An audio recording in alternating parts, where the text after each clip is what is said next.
Opäť vás pozdravujem. Možno ste zachytili už naše prvé video a chcem v tomto druhej časti predstaviť vám aj druhú časť. Opäť som pozval pána profesora Tyrola, ktorý bol zostavateľom aj tejto druhej publikácie. Takže ho poprosím, aby nám predstavil aj druhú publikáciu. Ďakujem veľmi pekne. Druhá publikácia, budeme používať výraz, že druhý diel tejto publikácie predstavuje znovu 4 témy, ktoré sú užitočné pre lektorov. V prvom dieli sme sledovali také 4 témy, ktoré sú obsahom aj ponuky pre lektorské kurzy. Liturgická formácia, technická, biblická a spirituálna alebo duchovná formácia. A toho sme sa držali aj pri príprave tohto druhého dielu. Tento bol publikovaný v roku 2010 znovu na Katolíckom biblickom diele ešte vo svite. A tak ako sa rozbehli tieto prvé kurzy od roku 2007, tak sa ukázalo, že každý z tých prednášajúcich má dostatok materiálu, dostatok tém, čím by mohol ktoré by mohol ponúknuť lektorom. Na druhej strane vznikali aj spätné väzby od tých, ktorí absolvovali prvé kurzy, že by sa im zdalo vhodné, aby sme s tými kurzami pokračovali ďalej, aby sme pripravili niečo ešte na ďalší kurz. No, tak to nám dalo také povzbudenie a ešte takou veľmi silnou injekciou, veľmi silným impulzom bol aj pápežský dokument svätého otca Benedikta XVI, ktorý v roku 2010 publikoval dokument s názvom Verbum Domini. Bol to posynodálny dokument o Svetom písme, teda zo synody o Svetom písme, ktorá bola tá synoda v roku 2008. A v bode 58, mám dojem, alebo 59, spomína to, že si veľmi želá, aby pri bohoslužbách vystupovali dobre pripravení, formovaní lektori, pre ktorých žiadal Svätý Otec formáciu liturgickú, technickú a biblickú. My sme to porozumeli tak, že je potrebné, aby sme sa týmto lektorským kurzom, respektíve lektorom venovali, aby sme v tom pokračovali, a tak sme pripravili vlastne túto druhú publikáciu, ktorá má podobný názov ako prvý, teraz Služba lektora. Manuál pre duchovnú a odbornú formáciu našich lektorov. No a pripravili sme tam opäť 4 témy, ktoré nadväzujú na tie predchádzajúce z prvého dielu.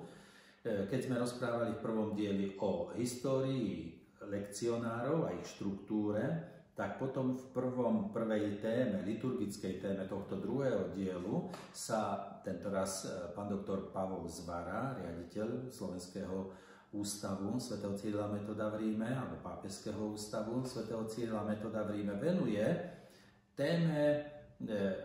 téme liturgických gest, liturgických symbolov, liturgických postupov, pohybov, to všetko, čo lektor môže alebo má ovládať pri bohoslužbách. No, v druhej téme pani docentka Evka Žilineková potom vysvetľuje to, že aké je miesto ešte pre lektora mimo svätej omše. V prvom dieli sa venovala práve tomuto priestoru, akým spôsobom má lektor vystupovať, ako čítať, na čo klásť dôraz, ako vyslovovať. A v druhom dieli, v tomto druhom zväzku, je uvedené zase to, že ako lektor má vystupovať napríklad pri májových alebo oktobrových pobožnostiach, ako čítať, ako sa modliť, krížové cesty cez pôst a pri iných príležitostiach, teda ten priestor mimo rámca svätej omše. Tretia téma, ktorá je biblická.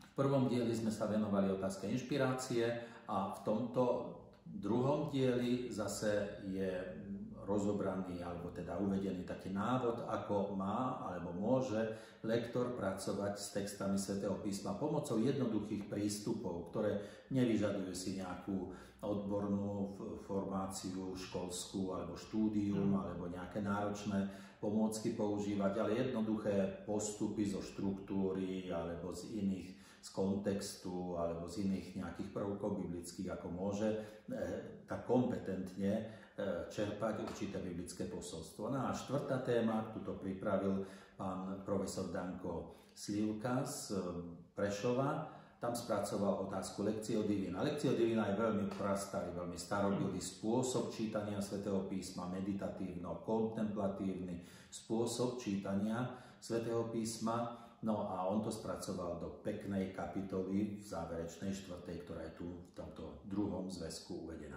Ďakujem vám, že ste predstavili to takú rozširujúcu druhú publikáciu. A ak by ste predsa ešte mohli možno tak vypichnúť nejakú vec, ktorú by ste chceli z tejto druhej publikácie, že prečo by mal mať v pozornosti lektor aj túto druhú službu, hoci ste to tak uviedli, a možno ešte nejakú takú vec ešte nejakú. Áno, je dobré absolvovať obidva kurzy lektorské. No a samotní lektori nám dali ten rozhodujúci impuls k tomu, aby sme tieto publikácie pripravili, lebo sa domáhali týchto publikácií. Celkom sme to chápali, že takto je to správne.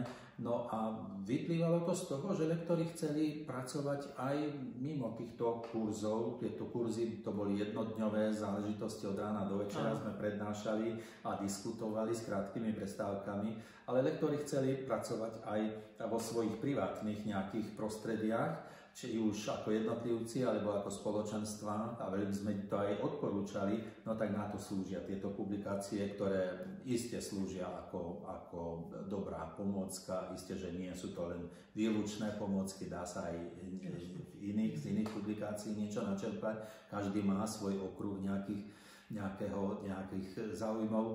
No ale tieto materiály sú veľmi užitočné a naozaj ich odporúčame. Ešte raz vám ďakujem, pán profesor, že ste venovali čas a odporúčame teda do pozornosti obidve tieto publikácie.